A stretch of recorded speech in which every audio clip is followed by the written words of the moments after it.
The reading is Matthew chapter 14, verses 22 to 33. Immediately Jesus made the disciples get into the boat and go on ahead of him to the other side, while he dismissed the crowd. After he had dismissed them, he went up on a mountainside by himself to pray. Later that night, he was there alone, and the boat was already a considerable distance from land, buffeted by the waves because the wind was against it. Shortly before dawn, Jesus went out to them, walking on the lake. When the disciples saw him walking on the lake, they were terrified. "It's a ghost," they said, and cried out in fear. But Jesus immediately said to them, "Take courage. It is I. Don't be afraid." "Lord, if it's you," Peter replied, "tell me to come to you on the water." "Come," he said. Then Peter got down out of the boat, walked on the water, and came toward Jesus. But when he saw the wind, he was afraid, and, beginning to sink, cried out, "Lord, save me!" Immediately Jesus reached out his hand and caught him. "You of little faith," he said, "why did you doubt?" And when they climbed into the boat, the wind died down. Then those who were in the boat worshipped him, saying, "Truly, you are the Son of God." If you're a regular to this series of sermons and services, then you will by now be reasonably familiar with this middle part of Matthew's Gospel that we're working our way through at the moment.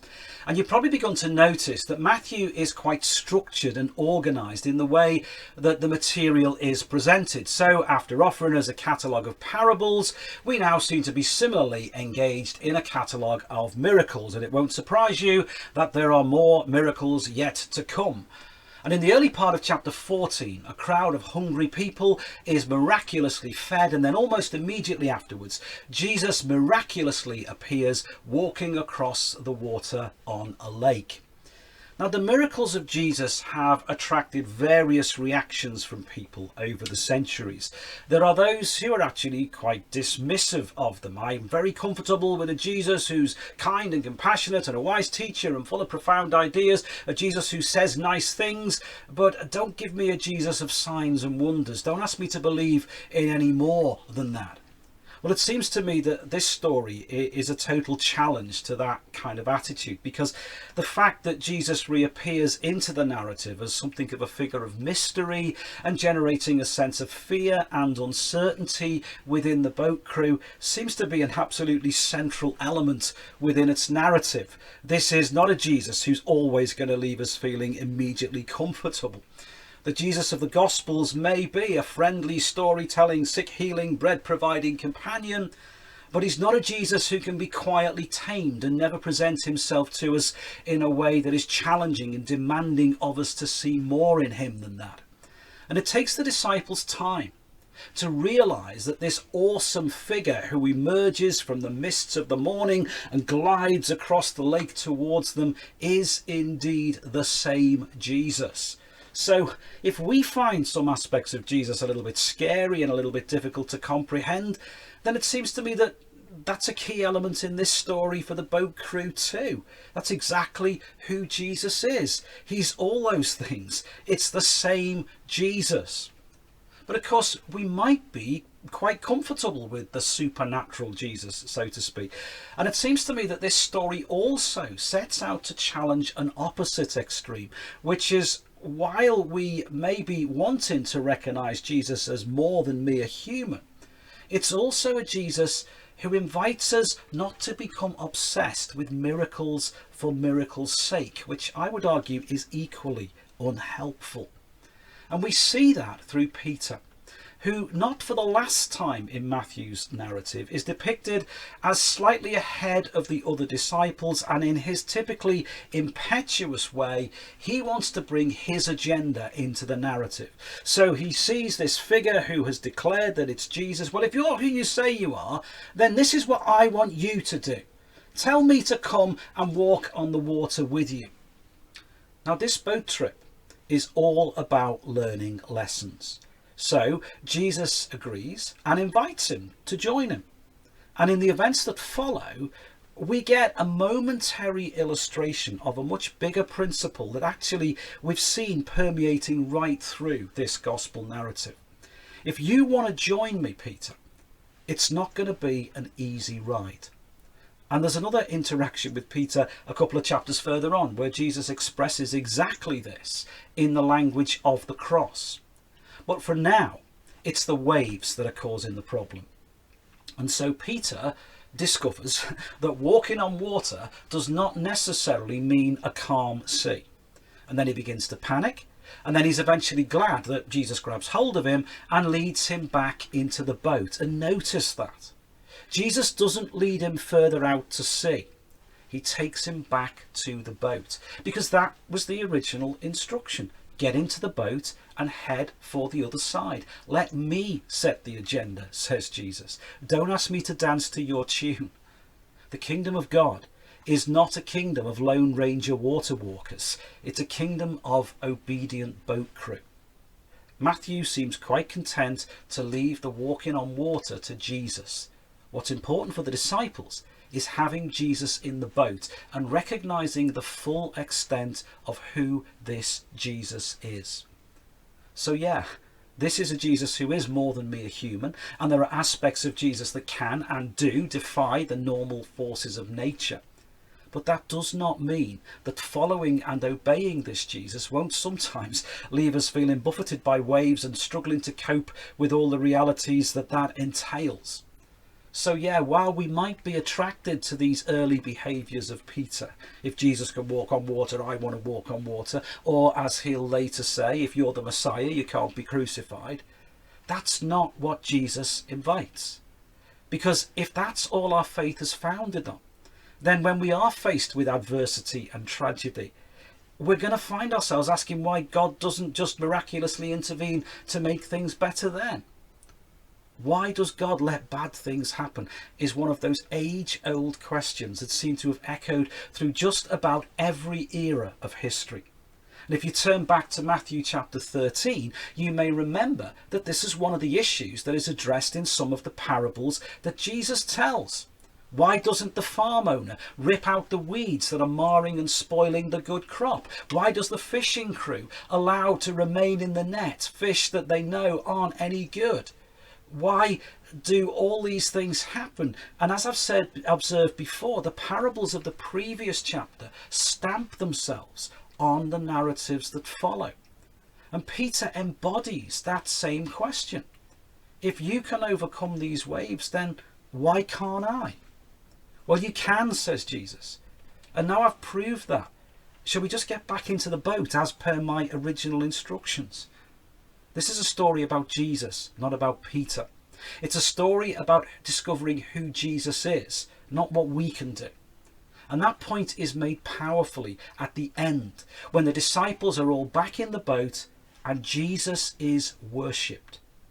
No one's congratulating Peter for his momentary heroics out there on the sea. They are worshipping Jesus. And they have reached that place through a mixture of resolute obedience and profound miracle.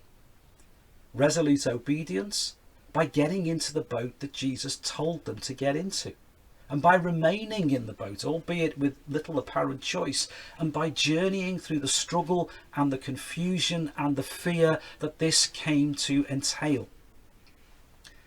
But it's also a story of profound miracle. By watching Jesus arrive across those waves that they could not manage and make his way at the right time to be in the boat with them. Now, if you've been reading the Gospel of Matthew from the very beginning, you'd also realise that this is the second time that we're introduced to a story about the disciples struggling in a boat with a difficult sea. The previous occasion is in Matthew chapter 8, and on that occasion it was not so much a matter of a laborious struggle against a difficult wind, but a terrifying storm. And that was the time when their understanding of Jesus was also stretched. On that occasion, he invited them to find their security from knowing that he was with them in the boat. This time, he just asked them to stay in the boat and trust that he'd arrive when the time was right. And in these two storm stories, the way Matthew tells them, we also begin to see something of a progression in their understanding. The first one leaves them with a question. Who is it that the wind and the waves obey him? And of course, if we look back at the book of Psalms, we hear echoed again and again, the one who the wind and the waves obey is the one that we worship. And so therefore, this second storm story kind of answers that question. They worshipped him. And that isn't a phrase that is used lightly in the Gospels. This was a profound moment of realization. If they are worshipping Jesus, they are declaring their belief that Jesus is no other than God. So how then do we make sense of this miracle working Jesus in the midst of our own life experience? Well, I think that this particular story helps us at least to hold a perspective on that. Because, yeah, it's a story of miracles, a story where Jesus, the miraculous bread provider, is able to walk across the water of a difficult lake. But it's also a story of struggle and adversity. And all of those things come together. As I've already observed, that struggle and adversity had its origins in their obedience, because Jesus had pretty much directed them into this mess. Our reading begins with Jesus instructing them to get into the boat. And I want us to notice too that it tells us that immediately Jesus made the disciples get into a boat and to go ahead of him across to the other side. And so that word immediately connects this episode to that great feeding miracle, which hasn't even yet fully finished when they get into the boat. Jesus sent them ahead, we're told, while he dismissed the crowd. And so I want to kind of put you and invite you to just put yourself in the shoes of those disciples for a moment and to recognize the kind of whole experience that they had been through. They've already been on something of an emotional roller coaster as they've gone from inviting Jesus to release them from the pressure of this massive crowd, and then Jesus throws the ball right back into their court, so to speak, and says, no, you give them something to eat. Their exasperation then turns into confusion. The confusion then turns into amazement as they end up sharing 5 loaves and 2 fish among everyone. But the crowd is still there. And Jesus has very much turned events around to make them the channels of the miracle. It's they who give out the food. It's they who begin to be part of making it happen. It's them that collect up the leftovers too. So at one level, they are more engaged with the crowd than ever when the feeding story comes to an end. And they are the frontline miracle workers. So what on earth must have been going on in their minds as they then clambered into this boat? What are you going to do with us now, Jesus? What's waiting for us on the other side of the lake that you've told us to cross? When are we going to go on the next installment of your great mission of miracles? So there must have been this incredible mix of exhaustion and elation and expectation. And then the next things, they find themselves abandoned at sea in a very small boat on a very large stretch of water, just struggling to get anywhere or to make any progress. And so every experience has been theirs in the previous 12 hours or so. But as I say, I can only begin to imagine what must have been going on in their minds as this figure begins to appear on the lake. We follow Jesus' instructions, and one minute we're centre stage in the miracle show, and the next minute we're stuck in the middle of a lake. And it was the same Jesus who said, bring me the loaves and fish and share them with the people, who said, get into the boat and head over to the other side. And in many respects, what we then see modelled in the experience of Peter is almost a reenactment of that same emotional journey. One minute he's walking across the waves, the next minute he's engulfed by them and in danger of drowning, and then Jesus grabs him and puts him back in the place he belongs. So what on earth are we to make of this episode, and what difference does it make to our lives in the here and now? Well, I wonder whether perhaps one way to approach this story is by looking at it from the end and then working our way backwards, so to speak. Because as I already observed, it ends with those in the boat worshipping Jesus and declaring, you are surely the Son of God. They worshipped him. And the fact that this story begins with the word immediately, and there's no similar concluding response from the disciples after the story of the crowd feeding, kind of locks again the two episodes together. So this moment of realization and of worship is the outcome of a whole series of events. Events that have included frustration and provision and astonishment and obedience and service and fear and terror and recognition and mundane things and amazing things. It's a series of events that have been as spectacular as seeing a ghost figure walking across the surface of the sea, and as mundane as clearing up other people's leftovers after a meal. But it's a sequence of events, and this is what I want us to grab. It is a sequence of events that leads them to a deeper understanding of Jesus and a profound recognition that he is God, and an act of spontaneous and authentic worship in the light of that. You know, I began by recognizing how easy it is for us to sometimes be a little bit selective about the Jesus that we follow. As I said then, there are those who perhaps want a Jesus who is a wise teacher and the epitome of care and compassion, but they don't want a Jesus who's going to present us with miracles, because that demands of us a level of belief that we might not want to grant. Or perhaps we love the idea of a Jesus who works miracles, but one who provides them at our bidding, not one who makes any demands of service on us or commands us to get into boats that lead us into dark and difficult waters.